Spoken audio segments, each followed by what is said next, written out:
Ora viva, sejam bem-vindos ao Clube dos 52. Este é um ciclo de conversas no âmbito dos 10 anos do Observador. 52 personalidades foram desafiadas a pensar a próxima década do país. José Cardoso Botelho é o convidado de hoje. Ele é CEO, é o diretor executivo da Vanguard Properties, uma empresa de desenvolvimento de projetos imobiliários. José Cardoso Botelho, bem-vindo a este Clube de 52. Muito obrigado pelo convite. É um gosto tê-lo aqui. Vamos partir nesta conversa do artigo que escreveu e que está a ser publicado no site do Observador, juntamente com esta conversa também em podcast.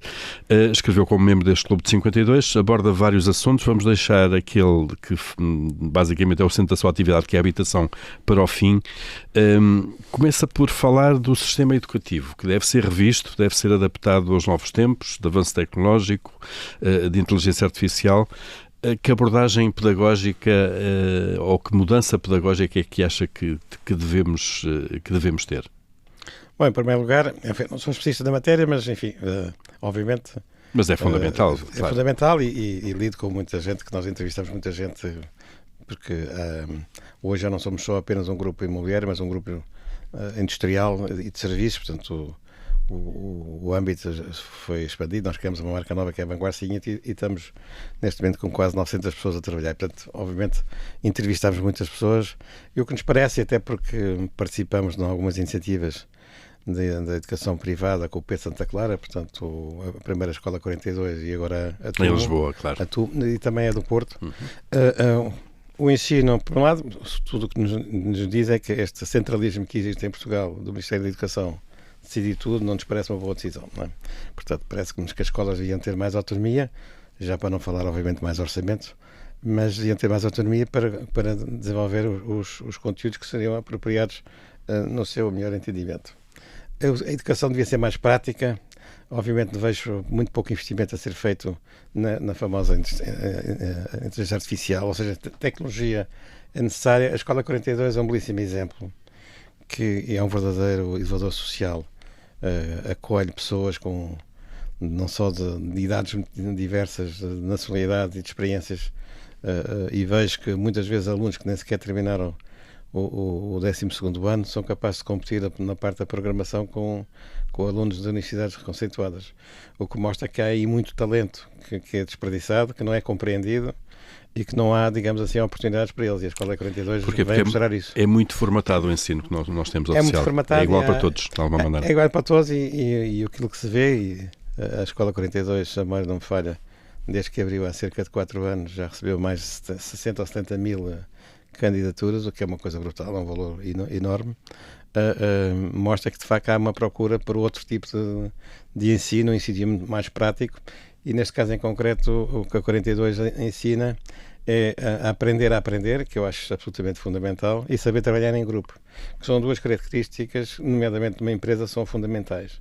Porque esta ideia de que um jovem, seja jovem ou não jovem, mas numa garagem inventa qualquer coisa de muito fundamental, pode de vez em quando acontecer, mas é romântico. É romântico, acho que já foi mais no passado, não quer dizer que não possa voltar a acontecer, mas digamos que não é isso que vai acontecer todos os dias. Agora, saber trabalhar em grupo e saber aprender é absolutamente fundamental. Claro. E esse método de ensino acho que nos faz muita falta. E, portanto, aliás, do seu ponto de observação, que é de uma empresa que recruta, que precisa de pessoas para trabalhar, então defende que nós devíamos ter mais ensinar mais pensamento crítico, mais criatividade e adaptabilidade. Sim, aliás, essas são aliás, algumas das competências quando se fala agora da inteligência artificial.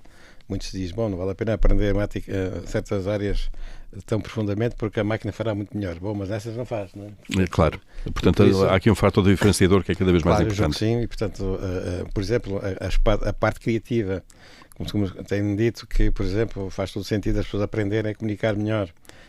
Por exemplo, às vezes os ingleses aprendem a fazer teatro, etc. Porque a expressão oral é muito importante, comunicar é muito importante. Portanto, isso são coisas que a inteligência artificial não fará e que vai tornar as nossas pessoas, os nossos alunos diferentes. Não é? E por isso, eu diria que claramente que o ensino tem que ser tem que ser mais adaptado aos dias de hoje e claro que não pode ser pensado de forma muito centralista, como é o caso em Portugal. Não é? Aborda também no seu artigo a necessidade de nós continuarmos e reforçarmos até a transição energética.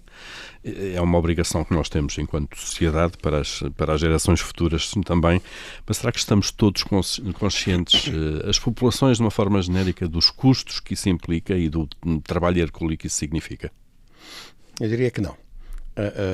Não é só os custos, às vezes não é tanto os custos, é a forma de financiar, portanto, e o que é que aí vem? Portanto, lá ver. Se nós estivermos a falar, mas eu quando digo às vezes as pessoas também te falo das empresas, sejam promotores, construtores, mediadores, etc. Portanto, estas novas, a nova legislação que está a chegar, no ponto de vista da energia, mas não é só da energia, é muito desafiante, não é? E, portanto, vai obrigar a fazer em poucos anos aquilo que não foi feito em 50 anos ou mais. Portanto, nós em Portugal continuamos a ter pobreza energética em muitos casos e em grande dimensão, enfim, infelizmente, e tudo isso decorre pelo facto de Portugal ter crescido pouco nos últimos 25 anos, que esse é o que é o principal problema. Aliás, é o principal problema da habitação, é a falta de poder de compra. Obviamente que esta legislação que aí vem, no ponto de vista da energia, mas da descarbonização, etc., vai obrigar a que, num espaço de tempo muito curto, se façam alterações muito radicais no nosso parque construído. Não é? Isto é complexo porque, por um lado, todos sabemos que temos falta de mão de obra, há pouco capital, as pessoas muitas vezes não têm capacidade para fazer as obras que vão ser necessárias ser feitas, portanto tem que se arranjar programas de financiamento para quem não pode, mas mais do que isso temos um problema também de mão de obra, não é? Portanto há um volume gigantesco de reabilitações que vão ter que ser feitas nos próximos anos, muito mão de obra intensiva, que pode ser ajudado com o processo de industrialização, que é onde nós estamos já a trabalhar há algum tempo, e que Portugal tem que evoluir de forma muito significativa, caso contrário será muito difícil nós cumprirmos as nossas próprias obrigações enquanto país. Entrando agora na habitação, que no fundo é o centro da sua atividade, o problema estrutural que o país tem é visível, é um dos temas de políticas públicas mais discutido nos últimos anos. Há aqui um desequilíbrio, obviamente, entre oferta e procura. Estão a ser dados os passos certos agora para tentar equilibrar esses dois lados do mercado? Bom, o Simplex foi lançado pelo anterior governo, julgo que visava em parte, era para resolver esse problema, ou seja... A questão dos licenciamentos mais rápidos, claro. O que acontece é que ele, na fase final, digo eu, não acabou bem e foi mal implementado, e com erros, uns mais graves do que outros, e isso está a causar, digamos, no mercado alguns bastantes problemas, e por isso é preciso que este governo, julgo eu que já os identificou, resolva rapidamente alguns que são erros, por erros técnicos, provavelmente por falta de tempo de revisão. Portanto, eu diria que esta implementação foi toda muito apressada, até porque as câmaras queixam-se muito, houve muito pouca formação e, portanto, depois começamos a ter, que é uma coisa que em Portugal temos com muita frequência, demasiada frequência, diria eu, os famosos achismos. E, portanto, o Simplex em si foi uma coisa positiva, mas tem que ser agora retificado numa série de aspectos. Porque, de facto, o problema maior que nós temos é o licenciamento. Não é? Portanto, o tema do licenciamento faz com que haja pouca oferta, a oferta continua muito escassa. Foi no ano passado, com todas aquelas dúvidas que foram lançadas pelo Governo de intervenções do Estado, até ao nível das casas das pessoas que estariam supostamente vazias, tudo isso causou muito mal-estar, fez com que os investidores ou parassem ou dessem um passo atrás e, portanto, naquilo que eu vejo hoje, parece-me que há menos oferta ainda, oferta em construção do que havia no passado, o que é grave. Não é? Eu julgo que os investidores neste momento estão a olhar de forma positiva para aquilo que está a acontecer, obviamente ainda um pouco na expectativa. Há quem me diga que a partir de setembro talvez a situação se altere, acredito que sim. Estamos a falar em setembro de 2023. Exato, de 24. Em 24, desculpe, estava lá atrás. E portanto, mas o problema principal que nós temos hoje é obviamente um problema de oferta. De oferta, porque a procura existe. Portanto, o que me está a dizer é que, sobretudo, o grande nó, o gargalo aqui está no licenciamento das câmaras, porque existem aqui promotores e dinheiro suficiente para investir, e existe uma oferta do outro lado, isso sabemos, e o gargalo está ali. O que é que se passa com os licenciamentos? As câmaras demoram muito a aprovar? Sim, não é só junto das câmaras. Se nós estivermos a falar de loteamentos, que os loteamentos normalmente têm a maior dimensão e nós precisamos de mais loteamentos porque é justamente se quisermos também aumentar de forma significativa e mais quantidade, a oferta, claro. Temos de ter novos loteamentos. E os loteamentos, na versão anterior, antes do Simplex, de facto, careciam de não só do trabalho da Câmara, que muitas vezes é muito moroso, mas também de muitos parceiros externos. E a conjugação de tudo isto faz com que muitas vezes os loteamentos pudessem demorar 10, 15, 20 anos a ser aprovados, não é? Mais de 10 anos a ser aprovado um loteamento? Sim, claro. É uma coisa normal? Absolutamente normal. Eu conheço de casos de 15, 20, 30 ou 40 anos. Como é que se aguenta um projeto? Se faz as contas para um projeto, para o financiar? Muitas vezes não se aguenta. Aliás, já não é a primeira vez que nós vemos situações em que quem começou um projeto teve que o revender e houve 2 ou 3 revendas durante um determinado tempo, não necessariamente por motivos, digamos assim, especulativos, mas apenas e somente porque as pessoas não tinham capacidade de aguentar. Porque estão a suportar custos financeiros, seguramente? Sim, ou financiamento para a compra de terreno? Tivemos aqui uma situação de um terreno que nós compramos em asta pública, justamente porque, digamos, o primeiro proprietário fez a alteração em 2002, depois era suposto que aquilo se resolvesse do ponto de vista camarário pouco tempo depois, acabou por ser resolvido em 2012. 10 anos em 2012 depois, não se aguentou até lá, depois de 2012 houve todo um conjunto de situações e acabou por ser resolvido em 2017 a venda, a nossa compra, e depois acabamos por ser nós a desenvolver. Mas há muitos casos que de 15, 20 anos à espera de um licenciamento, não é? E, portanto, há muita gente que não aguenta, há muitas vezes com financiamento bancário, portanto isto também causa um crédito mal parado, isto não é bom para ninguém.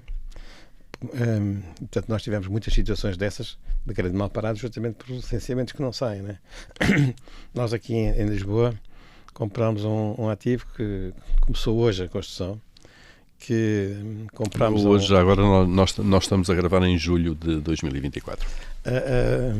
Comprámos esse projeto a quem tinha ganho uma asta pública em agosto de 2015, que submeteu à Câmara um PIP em outubro de 2015. Essa asta pública tinha como obrigação a constituição de uma comissão de aprovação em 15 dias e uma aprovação em 45 dias, desde que os parâmetros urbanísticos fossem cumpridos, que estavam. E nós recebemos uma licença 9 anos depois. Porquê é que isso acontece? Porquê é que as câmaras demoram tanto? Não têm pessoas? Os processos burocráticos são demasiado complexos?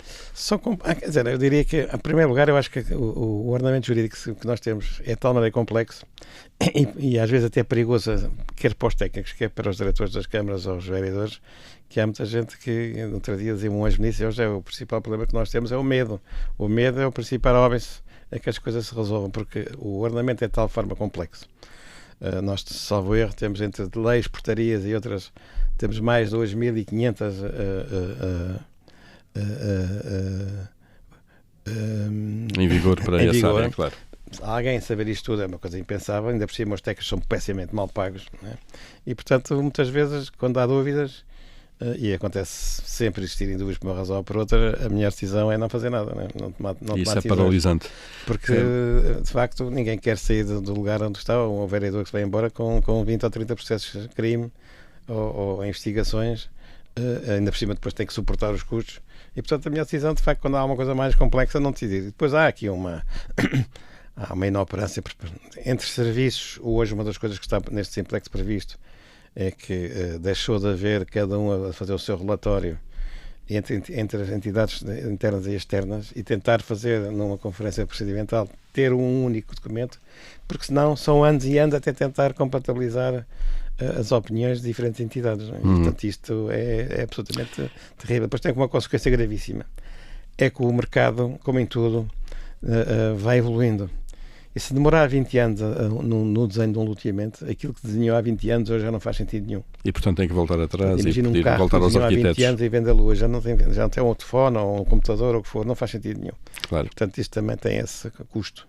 Portanto, para o futuro, José Cardoso Botelho prevê das duas uma, ou o Estado resolve este novelo, ou então vamos continuar com esse problema, e acha que o Estado deve ter um papel importante enquanto ele próprio construtor e ser dono de uma parte importante do parque habitacional.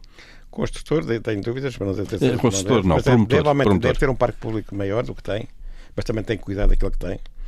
Portanto, fala-se de ir até 5%, o que é um número relativamente escasso relativamente a outros países, mas também é preciso perceber a história de cada um dos países para perceber porque é que alguns têm 30% e outros têm 5 ou 10%, mas a parte disso eu diria que sim, que deve ter um parque público maior, mas tem que ter também um cuidado grande, que é esta agora que se fala muito, enfim, de todas estas casas do PRR e todas as casas que se pretende fazer, numa situação em que existe escassez de mão de obra e escassez de empresas, não é só de mão de obra. Nós não podemos esquecer que muitas daquelas empresas que faziam-nos falta hoje, médias, grandes empresas, faliram em 2010, 11, 12, 13, 14 e, portanto, nós hoje temos muito menos empresas, temos menos de 300 mil pessoas a trabalhar no setor e, portanto, temos uma capacidade muito mais limitada. E se começamos, e também se acelerarmos em demasia o processo de fazer casas privadas e públicas, vai ter uma consequência. As matérias-primas vão subir de preço e vamos ter escassez de mão de obra, vai aumentar o preço ainda mais. Há quem diga, bom, mas temos que começar a pagar bem e ir buscar as pessoas à Suíça ou à Alemanha. Isso é fantástico. E diria que só que tem um problema. Além da nossa fiscalidade ser muito mais gravosa do que nesses países, o que acontece é que eles ganham muito mais e se trouxermos essas pessoas para Portugal, o custo do metro quadrado fabricado vai ser muito superior também, não é? Porque 20% ou 30% do custo do edifício também é mão de obra. E por isso não há soluções fáceis, mas de certeza que também não é tentar fazer em 3 ou 4 anos aquilo que não se fez em 50, não é a solução. Isto tem que ser feito. E um problema que nós temos em Portugal, como todos sabemos, é falta de estratégia e de planeamento a longo prazo. E, portanto, isso é essencial agora. Essencial, saber o caminho não se consegue fazer tudo ao mesmo claro. tempo. Nós não podemos estar a fazer aeroportos, TGVs, metros, 50 mil casas públicas em 2 anos e mais as privadas, pensando que temos capacidade para tudo isso, a não ser que, de facto, se importe muita gente e muitas empresas estrangeiras para fazer esse tipo de trabalho. Muito bem, José Cardoso Botelho, CEO da Vanguard Properties, obrigado por ter estado connosco aqui neste Clube dos 52. Já sabe, estando a ouvir este podcast no site, encontra também o artigo deste projeto, assinado também por José Cardoso Botelho. Esta conversa fica por aqui, voltaremos brevemente com um novo convidado. Até lá.